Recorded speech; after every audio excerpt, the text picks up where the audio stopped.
So there's been a lot of news with the Stop Killing Games movement in really a lot of the past month. So I wanted to make a pretty shortish video explaining what's kind of been happening to help people catch up with it. Now, for people who don't know what this is kind of a movement where our activists are arguing that if you buy a video game, companies shouldn't be able to just take it away from you, right? And what's kind of happening is a lot of video games, even single-player games, require internet connections and online support to function. And the idea is that if developers decide not to continue supporting that game, you should still be able to play it. It shouldn't be gone. Now, the counter argument to this is that what's being asked for is very pricey.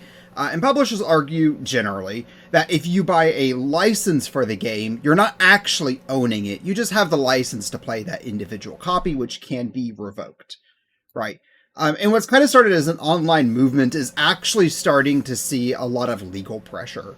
And I argue this is a good thing, but I posted a short about this recently, and not everyone seems to agree that this is a good movement. Regardless, to kind of like catch up what's kind of been happening, just this month, which it is April 2026, the movement actually had a formal hearing in the European Parliament, with early reports saying that elected officials were actually very supportive of the movement. And this is a little bit surprising because a lot of this has been kind of online activism, and it hasn't really hit Parliament yet, which means to most people, like non-gamers, they're not aware that this is even an issue. So getting some initial support for it is actually very promising. What's really good about this, though, even like speaking as an American, is that the European market is so large that if they pass something that developers have to follow through with, for instance, allowing games to be played offline or giving code when a game is retired to communities, this is going to affect the American markets too, and any other markets in the US, because Europe is just too big to be ignored like that. This is actually following a EU citizens initiative that cleared a threshold of 1.3 million verified signatures. And all this really means is that the European Commission legally has to have a response this July. Now, this just says that regulators have to consider the motion. It doesn't mean they have to pass any laws. It doesn't mean anything is going to happen. But it does force them to get together and discuss it. And this is still a really big movement, right? Just getting some public notice to these kinds of things is going to be very positive. And maybe something really good will come out of it. There's a lot of kind of notion towards video games recently, especially in regards to gambling in video games and effects with minors playing video games. So I think we're going to be seeing a lot of attention towards the gaming industry in the next few years, and this is probably going to be an important part of this. Now, this is all also following with lawsuits. So a French consumer group is actually suing Ubisoft over its handling of The Crew. If you know what The Crew is, it was an online-only video game that Ubisoft took down support of very suddenly. So what kind of happened was when they took the game down, people couldn't play it because it was an online-only support game.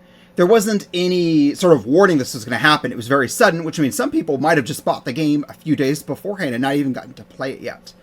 But finally, when they took the game down, it was forcibly removed from their libraries, which means people who had bought the game couldn't even download it anymore, much less run it on their own. So, do you really have any ownership? If so, what's the point of even paying money for games at that point? Right? And that's what the consumer group is actually suing Ubisoft for. Now, we haven't actually gotten to a conclusion of that, but this is still really good because that means we're getting legislative pressure and we're getting judicial pressure on this movement, sort of in the same way. But this is very European focused. US is a little bit slower towards seeing this, but there actually is a bill in California right now, the Protect Our Games Act, that it's still being proposed, so nothing's happened yet. But it might lead to something, and that maybe is still something. So the California bill has two requirements, but one requirement is in two parts. So the first requirement is that video games have to have clear warning before support for the game ends. And this pretty much means you can't just, like, Blizzard couldn't just drop World of Warcraft off the face of the earth with no warning. They have to give some sort of clear warning to their community that support for the game is going away. Now, what that means exactly is still kind of up in the air, but it's something. Now, the second part of it, which is the two-part one, and I think this is the one that's going to be a lot more controversial, is that when support for the video game ends, it has to still be in a playable state, either offline, or developers have to give the code to communities to be able to run their own servers for it, which if you've been paying to anything with Turtle WoW recently, companies like Blizzard are not going to want to do. Or when a game is taken down, players get a full refund for the product. Because at that point, they've lost the product. It was forcibly taken from them, sort of like theft. And yeah, the bill just says, no, you have to pay the money back if servers go away. Or just make the game playable offline, which I think most people would rather have anyway. A lot of games, even like single-player games, there really is no reason for online support to be necessary. But that's just kind of the way gaming has moved over time. Now, of course, with all these things going on, it's still pretty early to tell what's going to actually happen, and more than likely, nothing is going to happen anytime soon. At least speaking from an American side of things, everything in government moves really slowly.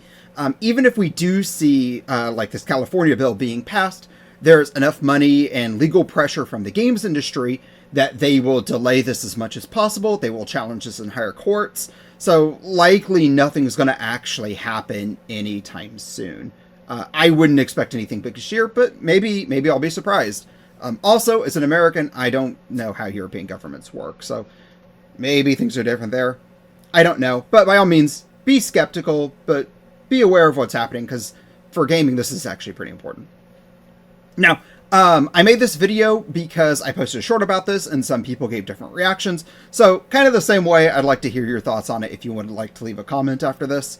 Otherwise, do all the YouTube stuff. Like the video if you liked it, which if you watch this long, come on. And follow. I have like 200 followers on YouTube, which isn't a lot, so yeah. I appreciate all the support and all the stuff you do. So thank you. Leave any questions and I'll get to them as I can if, I know about them. But yeah, I'll see you. I'm rambling now. Bye.